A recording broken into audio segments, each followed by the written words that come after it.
Welcome to the Frog Ops Food Founders interview. Creating plant-based products that are loved by vegans and non-vegans alike can be a real challenge. But Mike Moore of Honestly Tasty was determined to create delicious non-dairy alternatives that didn't involve a compromise on taste. He now has a range of fantastically named, hopefully more about that later, products that are stocked in 165 branches of M&S and listed with Ocado, Planet Organic, Selfridges, Vegan Kind, as well as wowing a host of independent specialists too. So how do you actually create a product that satisfies cheese lovers of all types and then scale and fund the business to get it out to them? Let's find out. Welcome, Mike. Hey, Steve. I guess the first thing is, what led you to start Honestly Tasty? So it was very much seeing a gap in the market because of a need that I had. So I went plant-based in 2018 with Veganuary, like a lot of people would have. And effectively, I thought that I'd be able to go out into a shop and just buy products off the shelf, and was kind of surprised that there wasn't anything already serving the market. So I went and researched what was available, tried everything on the market, did a little kind of class in Berlin to see what the state of the art was over there, and then came up with my own recipes effectively. Is Berlin a recognized center for plant-based products? I would say back when I started, there wasn't a massive amount going on in the plant-based cheese world, and that was the only place there was any kind of semblance of a developing market at the time. Right, interesting. What is it about cheese that makes it particularly difficult, or is it just that no one's bothered to make it work? No. I think people have tried and kind of continue to try. I think the thing which really makes it a lot more difficult is the fermentation aspect to it. So especially if you're trying to get something that looks, feels, tastes authentic, you need fermentation in there, and fermentation is not necessarily a quick process with cheese as well. So we've started with products that have a kind of 2 to 4 week maturation cycle, but the real prize in cheese is cheddar, and if you look at real cheddars, they take a very long time to mature. So in terms of R&D, in terms of working capital that would eat up, it's one of the reasons why people have kind of sat with the alt cheese market in the way that it is at the moment. Can you give us a quick overview of how you make plant-based cheese? Yeah, absolutely. So we effectively start with a base, which is a plant-based fat or oil. So the ones that we use primarily are shea butter, rice bran oil, and coconut oil. Then you've got the kind of starch base, which we would either use tapioca flour, potato starch. Classically, those are the two big ones. And then you've got other kind of smaller ingredients, such as nutritional yeast, salt. If we're doing the garlic and herb cheese, it's garlic, that kind of thing. But really, I guess what actually makes it special is the cultures that we put in it. So you get all those ingredients, you effectively mix them together. I mean, when I started doing it, it was literally on a hob top, so you can literally do it at home. Whisk everything together and heat it up to sterilize it in a similar way that dairy cheese would be pasteurized, the milk would be pasteurized. Cool it down.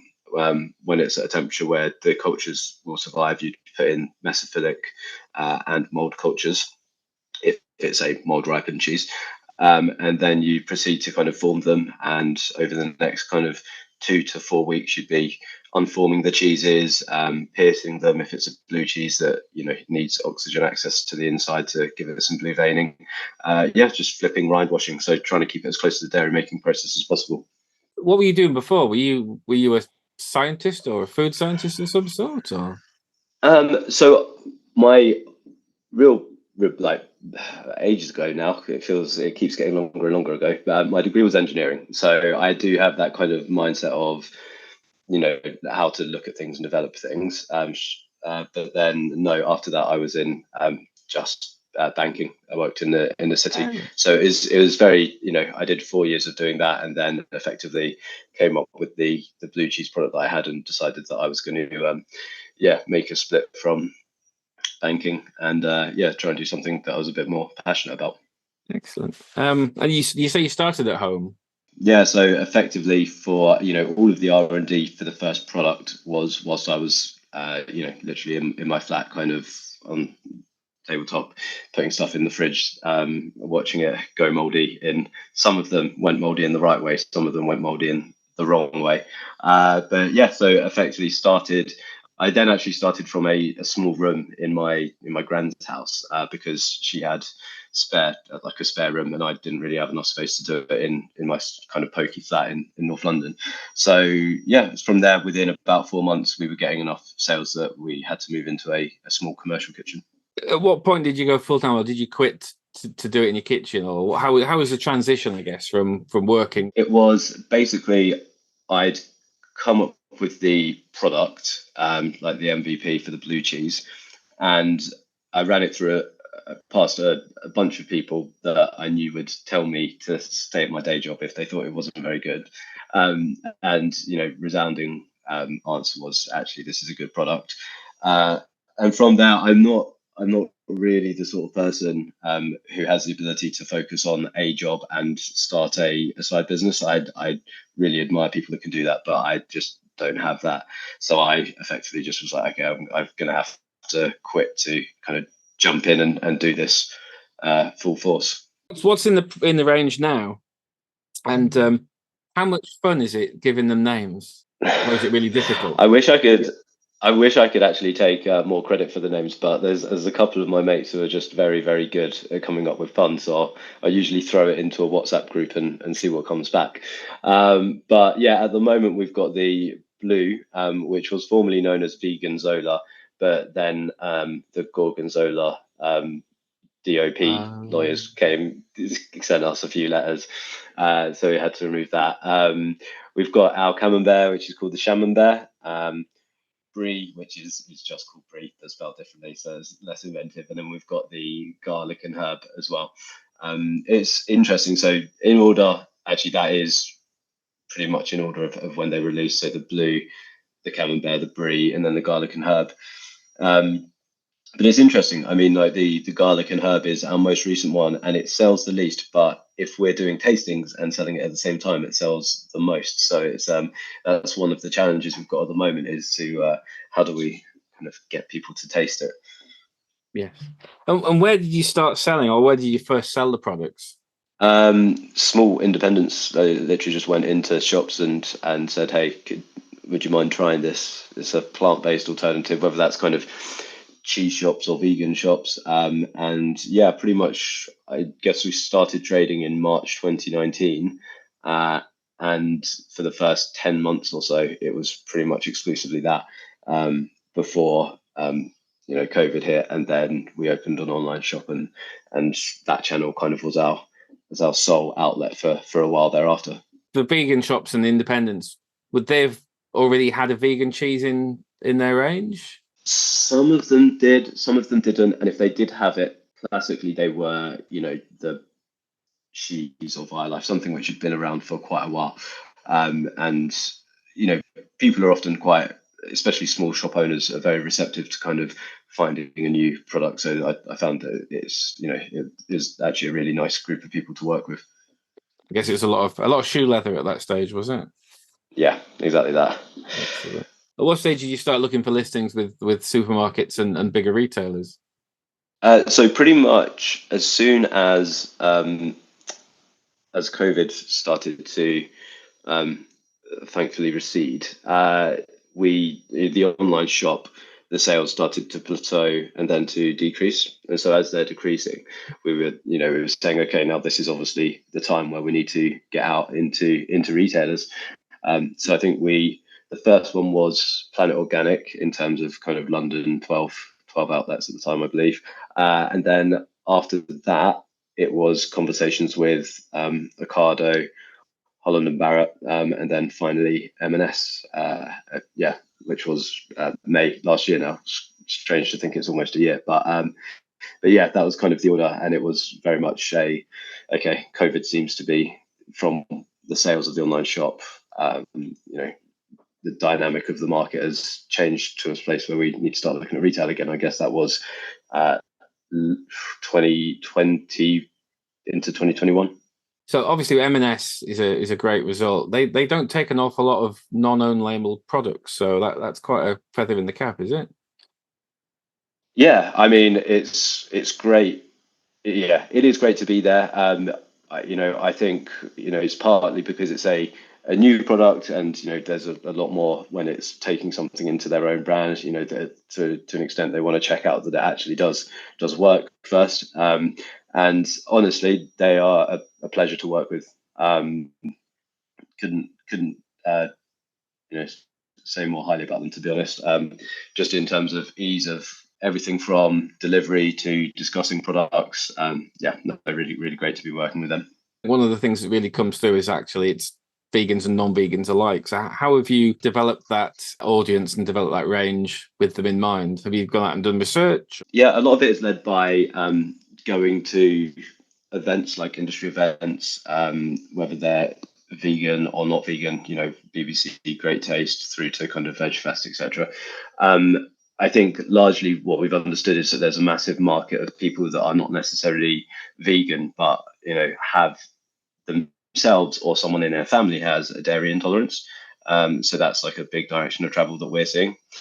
And beyond just the market that we want to serve as in giving vegans an alternative, they're still only 2 or 3% of the population. So realistically, if we want to be commercially successful and kind of fulfill our mission, which is to kind of lower the impacts of agriculture on the environment, etc., then we need to get out to more than just that 2%. You need to cast the net a lot more widely. So really, it's just about trying to not shove anything down anyone's throat in terms of marketing. You don't want to scare everyone off. It's just kind of like, come on, let's all. We'll give you some samples, see what you think. If you like it, please, support us. And if it's not for you, then we'll keep trying to develop better products. What sort of feedback have you had from different types of consumer? I think across the board, once people try it, then it's generally positive. One piece of feedback that we got more at the beginning, and still do to an extent, is that the price point is somewhat exclusionary, which is hard to argue with. You're still looking at £4.50 to £6 per unit. We have got that down from £6 to £8. So we've looked at a 25% drop, and continue to want to do that in terms of making the products more accessible. So yeah, I think that's probably the harshest criticism that we face in general, apart from the odd person on Facebook shouting fake cheese at us or something like that. Is that a thing? Yeah. Reading our comment section is it can be quite funny. Again, probably less so now versus 2 years ago when people had nothing to do but be on their laptops through COVID. But yeah, no, it's quite funny if you go through and read some of them. I shall do that. And in terms of getting the cost down, is it just a question of scaling the business up and and the volumes, or is it is there a certain point you can't get past in terms of the price? Yeah, it is just scaling. It's scaling and automation, and economies of scale with ingredients purchases. So all of that really, it's the standard stuff that you get with any manufacturing business which wants to grow. There's other things like if we manage to develop shelf life and stuff, then you decrease wastage, and that will help. So there's the technical side of things. And yeah, channel strategy as well, cost to serve models, all that. But yeah, at the moment, our next big steps will be to try and get more automation if and when we move into a larger premises, because actually we can borrow from, whilst there's a lot of processes that we do which are completely unique to us, there are a significant number which the dairy industry has machinery for, that we can kind of use the existing infrastructure to help us drive those volumes through our factories quicker and more cheaply for people. Actually, that's something I meant to ask earlier, but you obviously started at home, but you've moved into your own premises. Have you built your own facility, or are you in a shared kitchen? Or yeah, no, we've got our own facility. So We moved originally into that first small one, which I referenced, and that was in late 2019. And then we moved into this larger one in late 2021. And yeah, effectively, the next one will be our kind of forever home, for want of a better phrase. I think for us, it was really important to have our own facility because, you know, if someone else is in there who uses milk or something or fish, and you have to have a may contains on your ingredient list, it's probably not the best starting point for a plant-based product. That reminds me. So I think you stopped doing one of your products because it contained nuts. Is that right? Yeah, so we in general moved. So most of our products had some level of nuts in it as of July, August time last year, and we made the decision to move that on several bases really. The main one was that operationally it was tricky to use them because we were using almond milk, and buying in almond milk is very expensive, and actually making it is quite time consuming, etc. So it only made up about 4 to 7% of the product for pretty much, for the vast majority of the products we sold, and realistically it was playing a small role. It's interesting, it probably plays more of a role in consumer perceptions than it does in anything like product quality. So yeah, we've removed the almonds and we've removed cashew nuts, and yeah, so it's process, it's environmental impact, it's part of that journey to bring the prices down from £6 to £8 to £4.50 to £6, and yeah, and operational ease. And also free from is just gaining traction, and it allows us to do a lot more with food service. So there's a couple of big restaurant accounts that we wouldn't have been able to get with nuts in our factory. So we did a collaboration with Honest Burger, and we've got a couple of others kind of coming up, and so it enabled those as well. Brilliant. It kind of sounds like the products have pretty much continued to evolve over the last sort of 2 to 3 years. Yeah, no, that's absolutely fair. They have, and they will continue to. And part of that is, I guess, going from making things on a small scale, and then taking them into a mixer which is kind of 100 times bigger. And when you do that, the time it takes to cook something will have different effects on the starches that you're working with, the different types of mixing do. So you kind of have to adjust the recipe to maintain that. And then also if you're removing nuts, you then have to make another, more adjustments and things like that. But I think by kind of autumn this year, we will be pretty much stable with what we have. Excellent. And you are selling direct as well. Is that still an important part of the business, or is the focus sort of moved away from that? So it's a lot less than it was in COVID. People were sat with not much else to do. What we have seen is that it has been incredibly resilient around Christmas time. So when people are ordering their cheese boards, a lot of people still do that directly from us, and we try to create a really valuable proposition for people with like a hamper, and with other vegan brands that we really respect who might make kind of meat-alts or might make kind of chocolate alternatives, but they're not necessarily products that you can get everywhere, but where we know them. So around winter time, very resilient, but through kind of the summer months, it has a much less significant impact compared to where it was 3 years ago. And that's kind of what we're looking to fill now with the national retailers, etc. It sounds like it's quite a seasonal business, which I probably hadn't appreciated before thinking about it. Yeah, no, well, actually, the first December, I was like, "What's happening? Why has my sales gone up 300% since last month?" I thought things were going well, but I didn't realize, didn't think they were going that well. I think it's also largely down to the fact that our range is very cheese board based. So you've got blue cheeses, camemberts, and bries, and if we had as everything's in our pipeline. But in terms of if we had a feta, a halloumi, or a cheddar, you'd probably find that you reduce that seasonality significantly, or mozzarella, for example. So that is something that you kind of also actively looking at. That sort of seasonality is tough for most businesses, but for a sort of scaling up business, it must be I was going to say a nightmare, but it's a good nightmare. It's a challenge, I guess, is what I'm trying to say. Yeah, no, absolutely. How do you cope with it?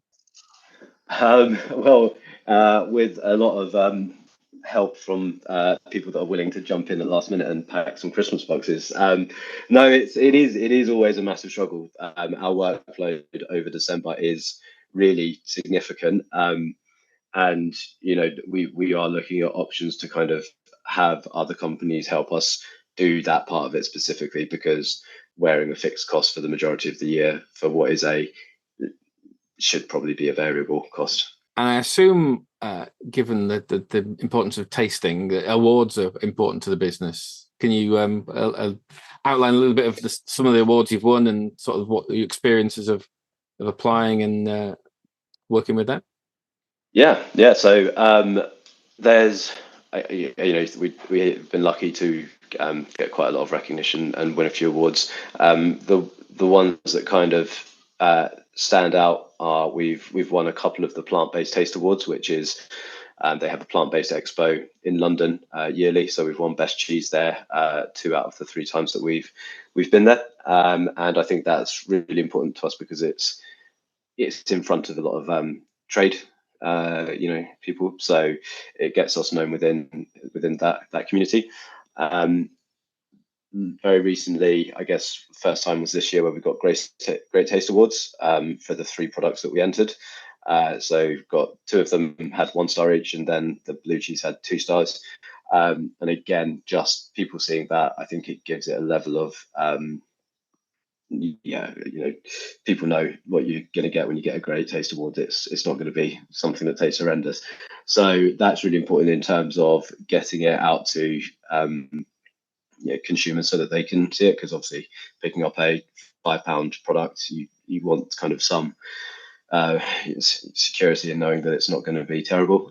And then I mean there's another couple as well that we've won recently. The Vegan Food and Living, we won their gold through the with our new garlic and herb cheese that I mentioned earlier. And there's various others, Peter, etc., that we've won in the past. So it is very important to us.